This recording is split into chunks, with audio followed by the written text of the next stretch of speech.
পারতেন। আমার স্বামী সেনাবাহিনীতে চাকরি করে। আচ্ছা। দীর্ঘ যাবত ধরে বাসায় আসে না। তার বাসায় আসতে বললে সে অজুহাত দেয় যে ডিউটি আছে, কাজ আছে। এরকম করে অনেকদিন ধরে আসে না।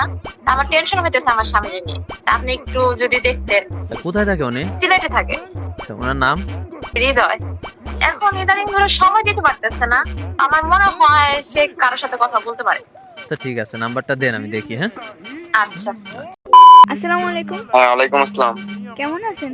এই তো আলহামদুলিল্লাহ ভালো। আপনি? জি আলহামদুলিল্লাহ। চিনতে পারলাম না আপনাকে। চিনবেন কিভাবে? মনে তো অনেক মানুষ। আমার মনে অনেক মানুষ কিনা সেটা আপনি কিভাবে জানেন? নাইলে তো চিনতেন। না, পরিচয় না দিলে কিভাবে চিনবো আপনাকে? আচ্ছা যাই হোক, আপনার নামটা কি জানা যাবে তাহলে? নাম নুসরাত।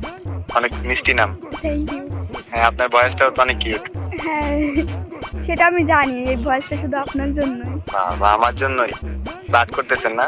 না না, ফ্ল্যাট কেন করবো? আজব তো। আপনাকে আমার ভালো লাগে।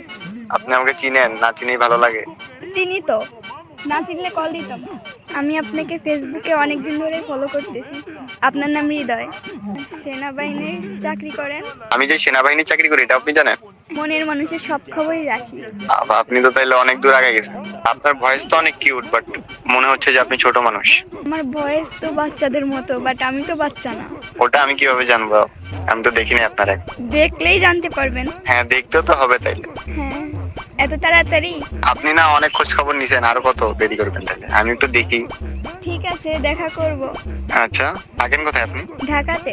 ও আচ্ছা, তাহলে অ্যাড্রেস দিয়েন, আমি দেখা করতে আসি। আচ্ছা ঠিক আছে। আপনি ঠিক কি আছে। এখনো সিলেটে আছেন? হ্যাঁ, আমি আছি সিলেটে। আপনার জন্য লাগলে চলে আসবো। আপনার কাছে একটা কথা ছিল। হ্যাঁ বলেন। আপনি কি সিঙ্গেল?